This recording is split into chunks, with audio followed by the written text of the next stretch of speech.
지난 7월 논란 끝에 철회됐던 낙동강 취수원 다변화 특별법이 조만간 다시 발의될 전망입니다. 취수 지역 주민들은 법안 철회 없는 주민 설명회는 받아들일 수 없다는 입장입니다. KBS가 국내 최초로 국토연구원과 전국 229개 시군구의 소멸 시점을 추계했습니다.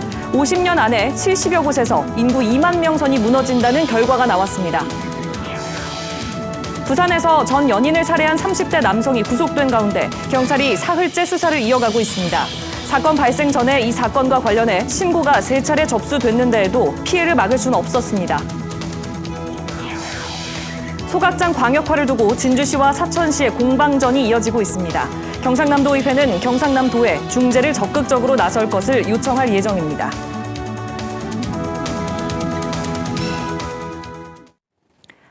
안녕하십니까. 7시 뉴스 시작합니다. 지난 7월 논란 끝에 철회됐던 낙동강 취수원 다변화 특별법이 조만간 다시 발의될 전망입니다. 취수 지역 주민들은 법안 철회 없이 여는 주민 설명회는 받아들일 수 없다는 입장이어서 또다시 진통이 예상됩니다. 첫 소식 박기원 기자가 보도합니다. 지난 6월 국회에서 발의된 취수원 다변화 사업 특별법. 타당성 조사와 재조사를 면제할 수 있고 취수지역 지원 사업 근거를 담았습니다. 취수지역 주민들은 특별법안이 충분한 공론화와 여론 수렴을 가로막는다며 반발했고 경상남도 역시 주민 동의 없는 일방적 추진이 우려된다며 반대 입장을 분명히 했습니다. 환경부와 자치단체가 공을 들이던 창녕 합천 주민 설명회도 무기한 연기됐습니다. 6월달에 이제 특별법이 발의되면서 이제 주민들이 반발하시고 주민 설명회가 무산되고 그런 과정이었습니다. 특별 법안은 일부 의원의 요청으로 지난 7월 철회됐지만 조만간 다시 발의될 예정입니다. 법안을 대표 발의한 곽규택 의원실 관계자는 반대 의견이 있지만 사업 추진을 위해 꼭 필요한 법안이라며 법안 내용에 큰 변경 없이 다시 발의할 예정이라고 밝혔습니다. 법안에 이름을 올렸던 경남 국회의원 일부는 재발의에 참여하지 않겠다는 입장을 내놨습니다. 이곳 취수지역 주민들은 특별법안 철회 없이는 주민설명회를 받아들일 수 없다는 입장을 거듭 밝히면서 사업 추진에 또다시 진통이 예상됩니다. 환경부는 올해 주민들을 설득해 설명회를 열겠다는 계획이지만 반발이 만만치 않습니다. 주민들의 알 권리와 참여의 기회마저 박탈하는 악법이므로 절대로 특별법은 입법화되어서는 안 된다. 이게 이제 우리 농민들의 입장입니다. 사업 추진 3년이 지나도록 주민 동의를 얻지 못한 정부의 취수원 다변화 사업. 실시 설계 예산도 내년도 정부 예산안에서 빠지면서 사업 지연은 불가피해졌습니다. KBS 뉴스 박기원입니다.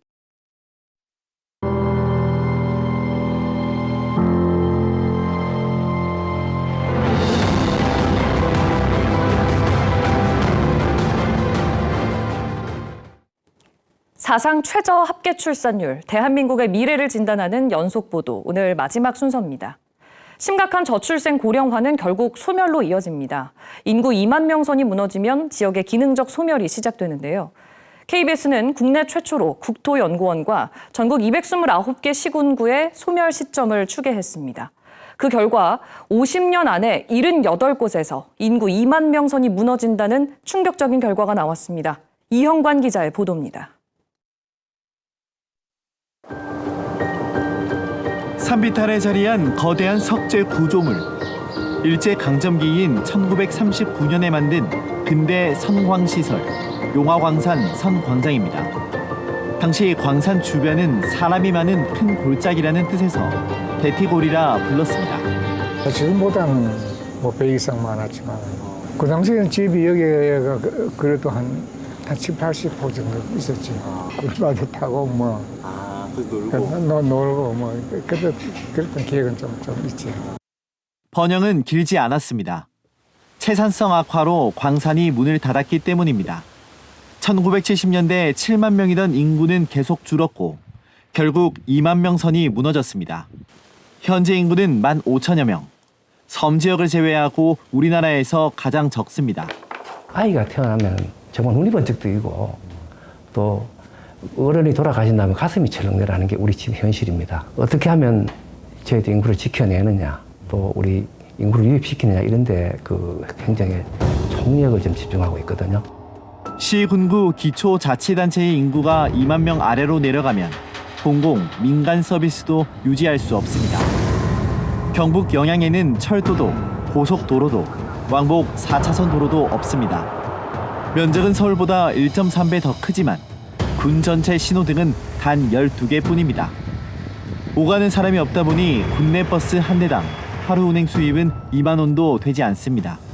평일날은 보통 뭐 한 15,000원에서 2만 원 그 정도밖에 안 됩니다. 하루 종일 다녀도 한 15명, 13명 손님이 없습니다. 가장 큰 문제는 의료 인프라 붕괴입니다. 현재 영양에서 응급실을 갖춘 병원은 단 한 곳.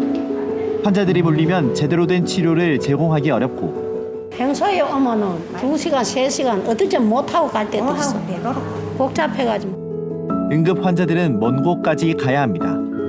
40분은 기본, 때론 1시간을 훌쩍 넘기고 심정지 환자가 80km 넘는 길을 이송되기도 합니다.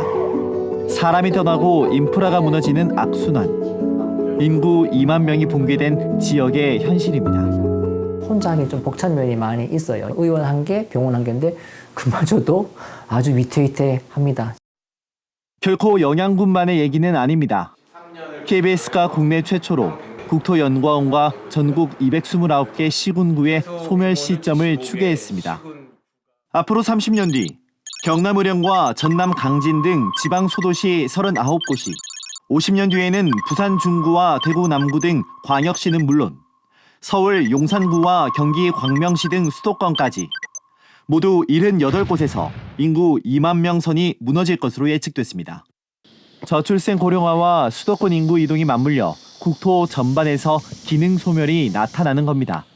통상적으로는 시도 수준에서 추정을 하는데요. 이번에는 229개 시군구를 대상으로 해서 출산, 사망, 또 인구 이동 이런 부분들을 고려해서 100년 이후의 미래를 추계하였습니다. KBS는 이번 분석 결과를 토대로 전국 229개 시군구의 미래 100년 인구를 알려주는 뉴스페이지를 만들었습니다. 지역별 인구 위기를 장기 분석해 심각성을 알리고 각 지역이 미래에 효과적으로 대응할 수 있도록 돕기 위해서입니다. 기초지자체들의 인구 감소나 인구 구조 변화 이런 것들을 파악하는 것, 그리고 이를 통해서 정책 대응을 좀 더 실시간으로 대응하는. 눈앞에 다가온 인구 소멸 위기. 흐름을 반전시킬 수 있는 특단의 계기가 시급합니다. KBS 뉴스 이형관입니다. 헤어진 여자친구를 살해한 혐의로 30대 남성이 구속됐습니다. 이 남성은 흉기를 숨기고 범행 3시간 전부터 여성의 집 근처를 서성이는 등 계획범죄 정황이 속속 드러나고 있는데요. 더 큰 문제는 이미 3차례나 교제폭력 신고가 있었지만 죽음을 막지는 못했다는 점입니다. 최위지 기자가 취재했습니다. 헤어진 지 열흘 만에 전 여자친구를 살해한 30대 남성. 범행 3시간 전부터 여성이 사는 오피스텔 안팎을 서성였습니다. 옆에 사장님한테 여쭤보고 딴 분한테 여쭤봐도 조심스럽게 행동했는지 목격은 안 됐거든요. 당시 남성은 겉옷에 미리 준비한 흉기를 숨겨둔 상태. 이곳 오피스텔 주변을 배회하던 남성은 우연히 마주친 음식 배달기사와 함께 승강기를 타고 피해자의 집으로 올라갔습니다. 문 앞에 둔 음식을 찾으려 여성이 문을 여는 순간 남성은 순식간에 집으로 침입해 흉기를 휘두른 것으로 경찰은 보고 있습니다. 남성이 집에 머문 시간은 불과 4, 5분 정도. 112에 신고할 겨를도 없이 희생당한 겁니다. 지난 석 달간 숨진 여성이 경찰에 신고한 건 모두 3차례. 이 같은 비극은 예견됐지만 막지 못했습니다. 실제 최근 3년 반 동안 벌어진 교제 살인 중 범죄 전 폭행 등 피해가 발생한 경우는 42%에 달합니다. 이 때문에 교제 폭력 단계에서부터 경찰의 적극적인 개입과 피해자 보호 조치가 이루어져야 한다는 지적입니다. 피해자한테 이런 어려운 문제에 대해서 네가 어떻게 하려 묻는 것이 아니라 가해자에 대한 적절한 처벌하고 피해자를 안전하게 만들기 위해서 먼저 나서줘야 된다고 생각이. 피해자 의사와 상관없이 교제폭력 가해자를 처벌하고 피해자를 보호하는 법안은 수년째 국회에서 계류 중입니다. KBS 뉴스 최위지입니다. 무인 항공기 드론을 이용한 배달 서비스가 큰 관심을 받고 있습니다. 섬이나 계곡, 도시 외곽 지역같이 접근이 어려운 곳에도 편리하게 배달이 가능한데요. 울산 울주군에서도 배달 드론이 시범 도입됐습니다. 조희수 기자입니다. 산을 넘어 물건을 매단 드론이 날아옵니다. 배송 지점에 멈춰서더니 물건을 내려놓고 다시 날아갑니다. 짜장면 2그릇이 주문한 지 불과 5분 만에 배달됐습니다. 울주군이 지난달 30일부터 석 달 동안 무게 3kg 이하의 음식물을 대상으로 시범적으로 드론 배송을 하고 있습니다. 삼남읍의 작천정, 상북면의 복합 웰컴센터, 서생면의 진화공영주차장 등에 거점 3개소를 두고 별빛 야영장, 간월제, 명선교 등 배달점 15개소에서 드론 배송을 실시합니다. 비가 오거나 강풍이 불 때는 배달이 제한되지만 그 외의 경우 K드론 배송 앱을 통해 1회 배달 이용료 3,000원으로 커피, 짜장면, 김밥, 마트 제품 등 268개 품목의 음식을 받아볼 수 있습니다. 드론 물품 배송으로 이제 일상생활 속에서도 드론 서비스를 체감할 수 있는 시대가 됐습니다. 우리 울주군은 앞으로도 드론의 선두주자로서 K드론 배송의 상용화에 앞장서겠습니다. 새로운 배달 수단의 등장에 음식점 업주들도 지역 상권 활성화에 도움이 될 것이라며 반기고 있습니다. 만약 드론으로 간헐제까지 배달이 된다면 전국 어디서도 없는 관광 특화 상품으로 자리매김할 수 있을 것 같아서 그런 점이 좋습니다. 울주군은 시범 사업 결과를 토대로 드론 배달에 보완할 점을 파악해 사업 확대 여부를 검토할 예정입니다. KBS 뉴스 조희수입니다. 농어촌 지역의 의료 공백 문제는 날이 갈수록 심각해지고 있습니다. 이에 강원도 춘천에서는 올해부터 원격 진료를 적극적으로 활용하고 있는데요. 임서영 기자가 보도합니다. 농촌 주택에서 간호사가 어르신의 혈압과 혈당 등 건강 상태를 확인합니다. 곧바로 태블릿 PC를 이용해 멀리 떨어진 의사가 원격 진료를 시작합니다. 당은 좀 왔다 갔다 하시는데 전반적으로 조금 높게 나오긴 해요. 태블릿으로 처방전을 전송하면 간호사가 보건진료소에서 약을 조제한 뒤 다시 환자에게 전달합니다. 병원이 없는 시골 마을의 고령 환자들을 위해 춘천시가 올해 도입한 원격 진료 서비스입니다. 시간을 내서 오려면 진짜로 힘들대요. 무릎 아픈데 이게 와가지고서는 이렇게 지금 난 이게 힘들게 안 해주니까는 너무너무 편안하지요. 원격 진료를 위해 보건소와 민간 의료기관 7곳이 참여해 원격 의학정보 접근 체계를 구축했습니다. 예산은 5천만 원이 들었습니다. 올해 원격 진료를 이용한 환자는 230여 명.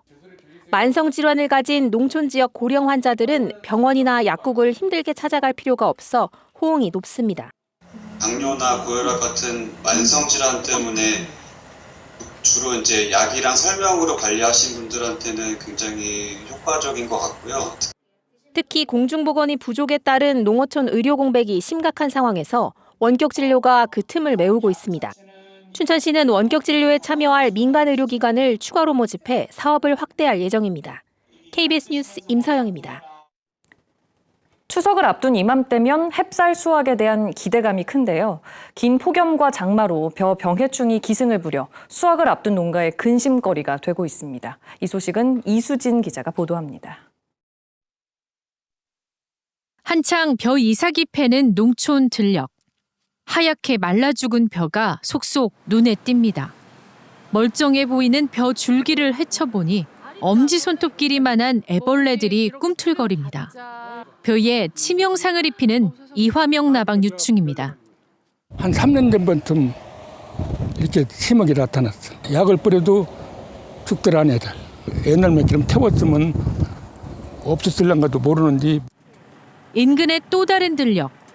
알곡이 제대로 여물지 못하고 쭉정이 벼들이 늘고 있습니다. 고온 다습한 환경에서 자주 발생하는 세균성 벼 알마름 병입니다. 지난 여름 집중호우 당시 침수됐던 것이 원인으로 지목됩니다.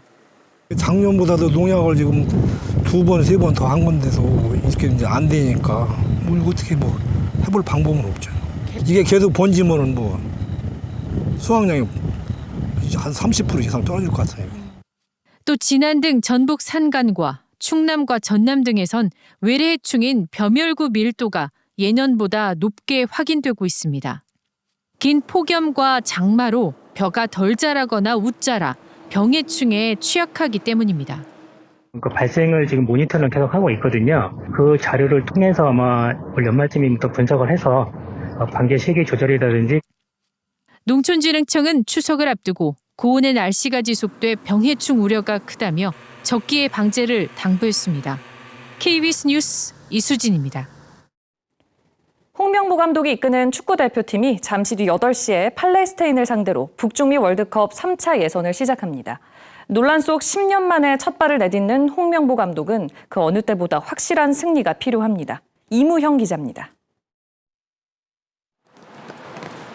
국가대표 사령탑 복귀전을 준비하는 홍명보 감독의 마음은 비장합니다. 경기 이틀 전 입국한 해외파 선수들을 훈련 시간까지 바꿔 당일 훈련에 바로 참여하게 했습니다. 최우선 과제는 역시 깔끔한 승리. 나아가 지난 1년간 대표팀을 뒤흔들었던 선수단 4분과 감독 선임 논란의 후폭풍을 조금이라도 씻어내는 게 목표입니다.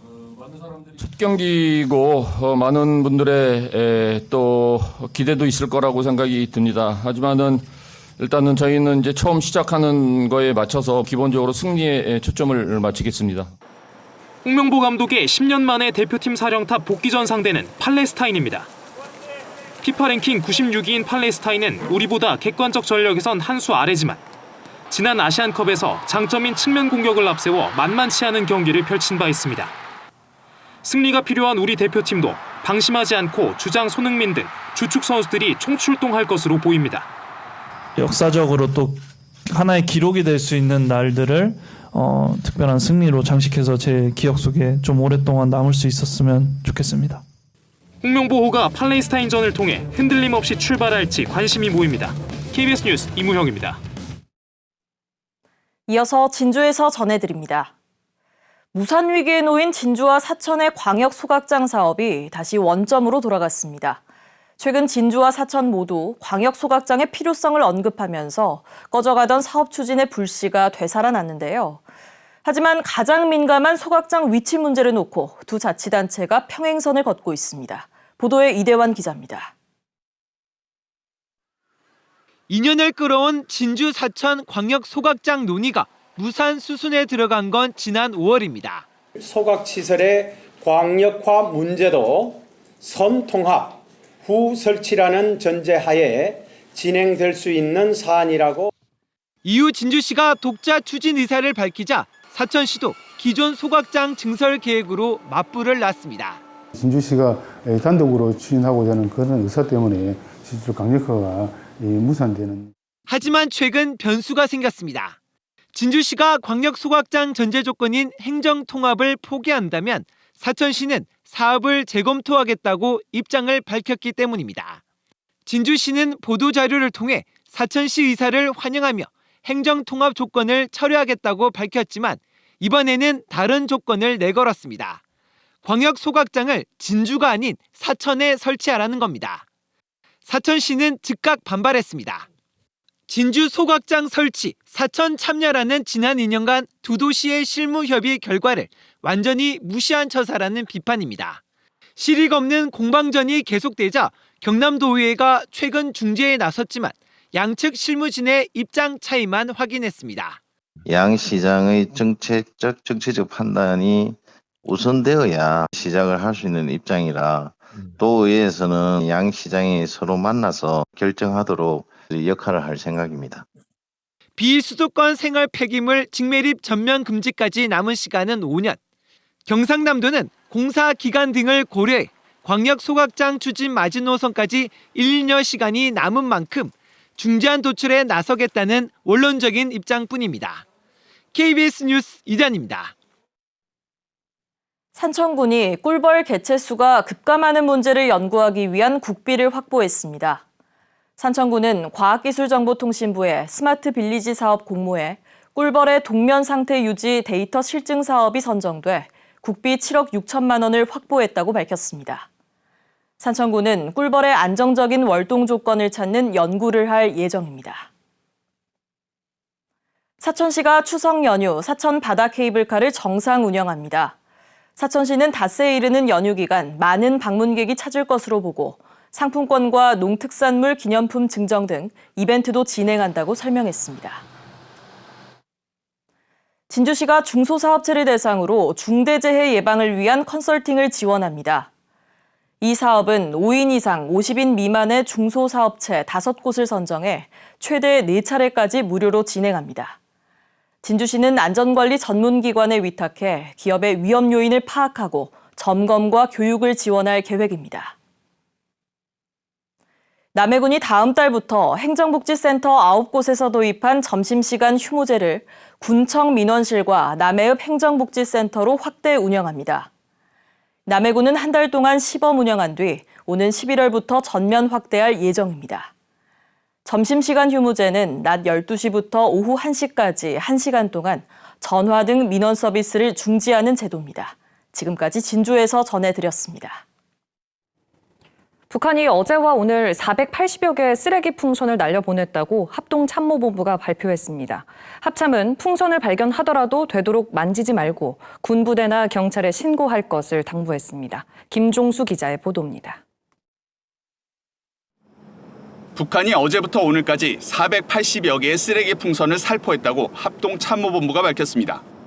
합참에 따르면 북한이 어젯밤부터 오늘까지 부양한 쓰레기 풍선 중 100여 개가 서울과 경기 북부에 떨어진 것으로 확인됐습니다. 합참은 확인된 풍선의 내용물은 종이류, 플라스틱병 등 쓰레기며 분석 결과 안전에 위험 물질은 없었다고 밝혔습니다. 그러면서 풍선 낙하에 주의하고 떨어진 풍선을 발견하면 만지지 말고 가까운 군부대나 경찰에 신고해달라고 덧붙였습니다.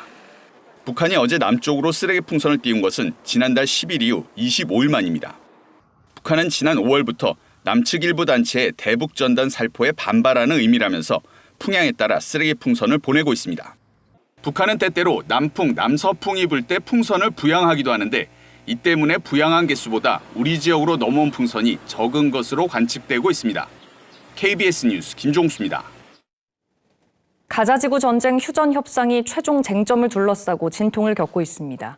협상안의 90%에 대해서는 합의가 이루어졌지만 가자지구와 이집트 간 접경 지역 필라델피 회랑의 군 철수 문제가 막판 걸림돌이 되고 있습니다. 박석호 기자입니다. 가자 전쟁 휴전 요구가 커지고 있는 가운데 협상안의 90%는 의견 일치가 이루어졌다고 미국 고위 관계자가 전했습니다. 총 18개 문장으로 이루어진 합의문 초안 가운데 상당수에 대해서는 합의가 이루어졌다는 겁니다. 문제는 필라델피 회랑에 주둔 중인 이스라엘 병력의 철군 여부입니다. 필라델피 회랑은 이집트와 가자지구 접경에 있는 길이 14km, 폭 100m의 완충 지역입니다. 2005년 필라델피 회랑에서 철군한 이스라엘군은 이번 전쟁 기간 이 지역을 재점령했는데 앞으로도 병력을 주둔시켜야 한다는 입장입니다. 이란이 제공하는 로켓 등의 무기가 이곳에 있는 터널을 통해 하마스에 전달된다는 이유 때문입니다. Israel's control of the Philadelphia corridor. And it's obvious why. You want to destroy Hamas's military and governing capabilities, you can't let Hamas rearm. 하지만 하마스는 이를 받아들일 수 없다는 입장입니다. 이스라엘 내부에서도 이란과 그 주변 국가의 직접적인 위협이 더 커진 상황에서 필라델피 회랑에 집착할 필요가 없다는 주장이 나옵니다. ציר פילדלפי הוא אתגר מבצעי, אבל הוא לא האיום הקיומי על מדינת ישראל. ציר הרשע של איראן הוא האיום הקיומי עלינו. 휴전 협상이 지연되면 하마스가 인질을 추가 살해할 것이라는 위협까지 나온 상황. 미국 역시 오는 11월 대선을 앞두고 가자지구 휴전이 시급한 상황에서 필라델피 회랑 철군 문제를 고심하고 있습니다. KBS 뉴스 박석호입니다. 이어서 간추린 경남 소식입니다. 마산 어시장 청과시장 화재와 관련해 창원시가 추석 대목을 앞두고 피해 상인들이 영업을 이어갈 수 있도록 임시 판매소 설치를 지원하겠다고 밝혔습니다. 창원시는 임시 판매소를 설치해달라는 피해 상인 대책위원회의 요구가 가장 시급하다며 대책위가 활용 공간을 제한해오면 합법적인 영업이 가능하도록 행정 지원을 하겠다고 밝혔습니다. 창원 상공회의소가 오늘 창원시청을 찾아 마산 어시장 청과시장 화재 피해 성금 2,800만 원을 기탁했습니다. 창원상이 최재호 회장은 화재 피해를 입은 28개 점포에 각각 100만 원씩 전하고 싶다며 추석을 앞두고 마산 어시장 장보기 등 전통시장 살리기에 나서겠다고 말했습니다. 어제 오후 3시쯤 거제의 한 대형 조선소에서 신원이 밝혀지지 않은 남성이 숨진 채 발견됐습니다. 숨진 남성은 조선소에서 배를 옮기는 과정에서 바다에 엎드린 채 발견된 것으로 확인됐습니다. 창원 해경은 이 남성의 신원을 파악하고 실종 신고가 있었는지 등을 조사하고 있습니다. 오늘 새벽 1시 40분쯤 거제시 고현동에서 술을 마시고 포르쉐의 승용차를 운전하던 20대 남성이 도로를 역주행하다 마주오던 오토바이와 부딪혔습니다. 이 사고로 배달 기사인 50대 남성 오토바이 운전자가 병원으로 옮겨졌지만 숨졌고 20대 포르쉐 운전자의 사고 당시 혈중 알코올 농도는 면허 정지 수준으로 확인됐습니다. 경찰은 포르쉐 운전자를 현장에서 붙잡아 구속영장을 신청했고 정확한 사고 경위를 조사할 계획입니다. 창원지검이 오늘 국민의힘 신성범 국회의원의 거창 지역구 사무실 등을 압수수색했습니다. 신 의원과 지역회계 담당자 등은 공직선거법 위반 등의 혐의를 받고 있습니다.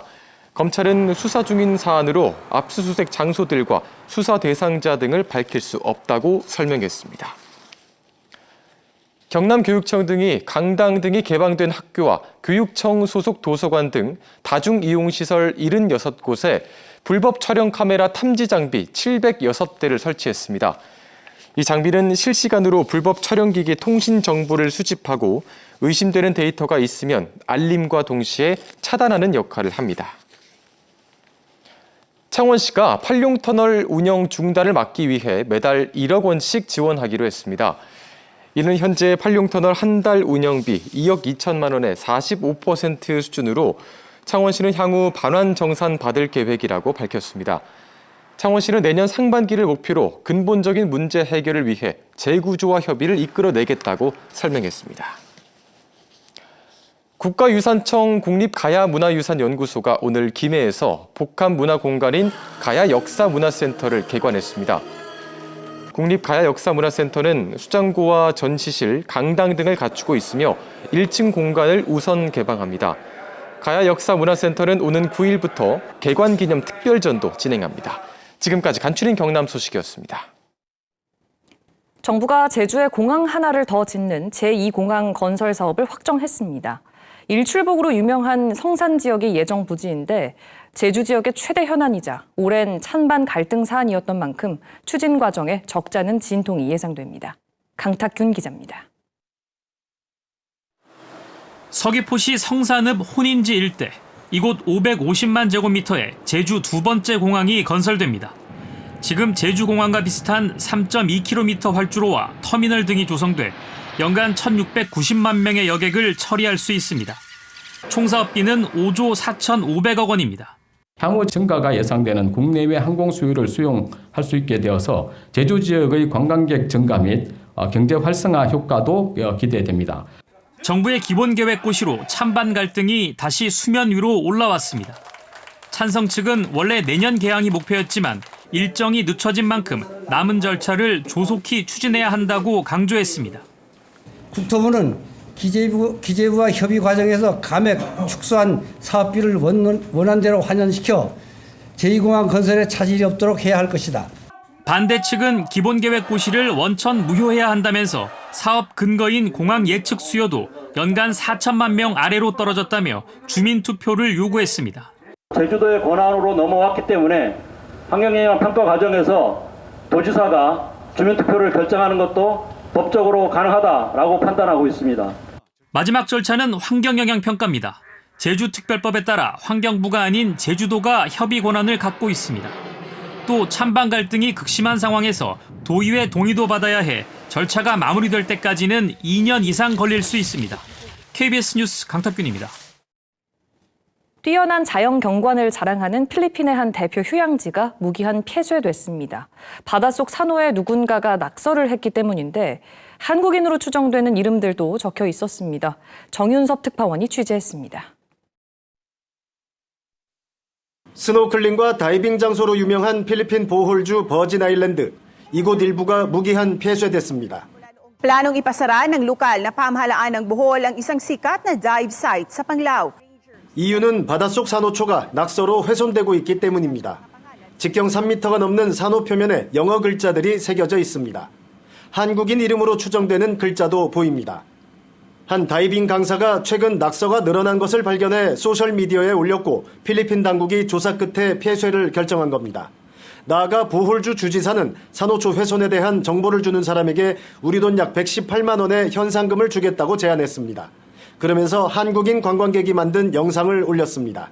물고기 코 가까이서 볼 수 있고 물정을 사용하는데 너무나 그런데 실제 산호초에 낙서를 하는 사람은 사진을 찍어주던 현지 업체 직원, 1000개가 넘는 댓글엔 한국인 비난도 있었지만 실제 행위자는 보홀 주민이었다, 규제를 해야 한다는 댓글이 대부분이었습니다. 당국은 환경법 위반으로 형사처벌도 검토하고 있습니다. 이번 폐쇄 조치가 좀 과하다는 현지 반응도 있습니다. 하지만 최근 기후변화로 산호 서식지가 점차 사라지고 있는 가운데 불가피한 조치였다는 목소리에 힘이 실리고 있습니다. 방콕에서 KBS 뉴스 정유섭입니다.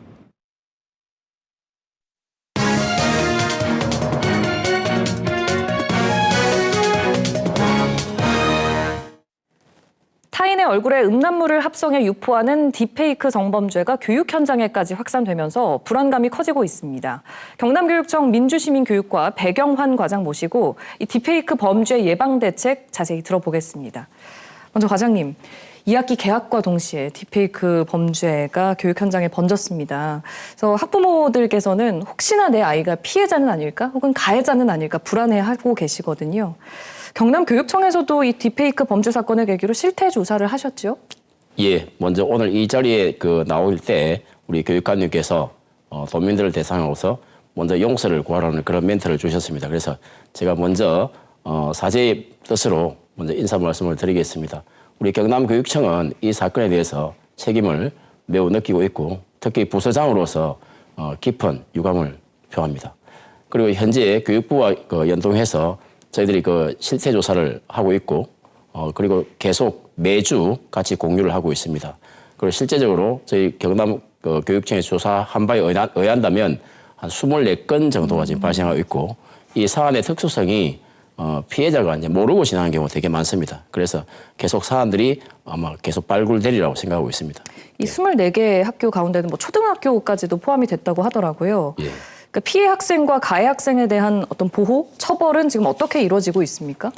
일단 피해자 보호나 가해자 선도 조치 같은 경우는 학교 폭력 처벌법에 의해서 지금 현재 규정에 따라서 진행되고 있습니다.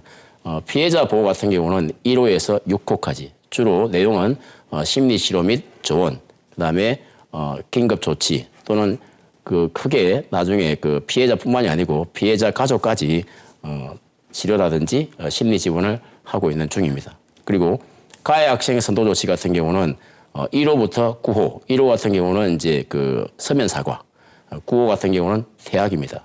퇴학은 이제 고등학교에 한해서만 실시되고 있고요. 그리고 학교 폭력 대책 심의위원회에서 여러 가지 이제 기준이 있는데 고의성이라든지 심각성, 지속성, 그리고 화해 정도, 반성 정도에 따라서 조치를 하고 있습니다. 일단 사태 파악이 된 이후에 가해자에 대한 처벌 이런 것도 차차 이루어지겠지요? 예, 그렇습니다. 예. 가해 학생 대부분은 애플리케이션, 그러니까 앱을 이용해서 이 합성물을 제작했다고 하는데 일각에서는 그 앱 자체에 학생들의 접근을 제한하는 이런 적극적인 대응도 필요하지 않겠냐 이렇게 얘기를 하거든요. 사실 이게 첨단 기술 같은 경우는 이제 광고라든지 영화라든지 미디어에 의해서 정말 선진화된 어떤 그런 기술인데 이제 이걸 악용하는데 문제가 있는 거죠. 그렇다고 해서 그런 모든 부분들을 사실은 어떻게 법적으로 하기는 아마 불편할 겁니다. 그래서 우리들 입장에서는 제일 중요한 건 교육이다. 디지털 세상에서 아이들이 어떤 윤리적인 생활을 할 수 있는 것이 이제 어떤 교육의 본질이 아닌가 하고 그렇게 고민을 하고 있습니다. 예, 뭐 교육 얘기를 하셨지만 학생들 가운데서는 뭐 장난으로 한번 해본다든지 아니면 호기심으로 딥페이크에 접근하는 경우가 또 많습니다. 그러니까 이게 명백한 범죄다라는 것을 인식시켜주는 그런 교육이 가장 중요하겠어요? 예, 그렇습니다. 딥페이크는 완전한 범죄입니다. 예, 그리고 예방 교육이 제일 중요하다고 생각하고 있습니다. 예, 그래서 현재 우리가 이제 성교육을 실시하고 있는데 성교육에는 양성평등 교육이라든지 다양합니다. 그래서 이번 기회에 디지털 성범죄에 관련된 그런 교육을 구체적으로 실현시키려고 노력하고 있는 중입니다. 그리고 아이들이 사진을 찍고 그다음에 올리고 합성하고 하는 모든 것들은 다 동의를 받아야 된다고 생각하고 있습니다. 그래서 그런 과정에서 그 거절할 용기와 거절당할 용기를 배우고 가르쳐야 한다고 생각하고 있습니다. 예. 맞습니다. 이제 혹시라도 이 딥페이크 범죄에 피해를 입었거나 피해가 우려되는 학생들은 어떻게 대처하면 좋을지, 또 반대로 가해 학생의 지도는 어떤 식으로 하면 좋을지 한 말씀 부탁드립니다. 일단 범죄가 이렇게 우려되고 하면 지체 없이 신고를 해야 되는데, 우리 경남교육청에 268-1234라는 번호가 있습니다. 학교 성폭력 관련, 디지털 성폭력 관련 전담 전화번호이고, 그리고 117 학교폭력센터라든지 등등 많은 전화번호가 이렇게 있습니다. 일단 전화하시고, 그다음에 학교에도 전화하시면 학교에서도 친절히 안내할 것이고, 그리고 디지털 성범죄 센터가 있습니다. 신고센터가 있기 때문에 거기 전화하면 포렌식 수사라든지 삭제 지원까지 모두 가능한 걸 알고 있습니다. 그리고 이제 가해자, 내 아이가 가해자일 수도 있습니다. 그런 경우는 이게 장난이니 어쩌니 하는 것보다는 그 아이가 진정으로 좀 사과하고 피해자에게, 그리고 피해자 부모에게 사과하는 그런 것들을 가정에서도 좀 가르쳐야 되지 않을까 싶습니다. 네, 맞습니다. 앞으로 예방과 교육에 조금 더 힘써 주시기를 당부드리겠습니다. 오늘 말씀 잘 들었습니다. 예, 감사합니다.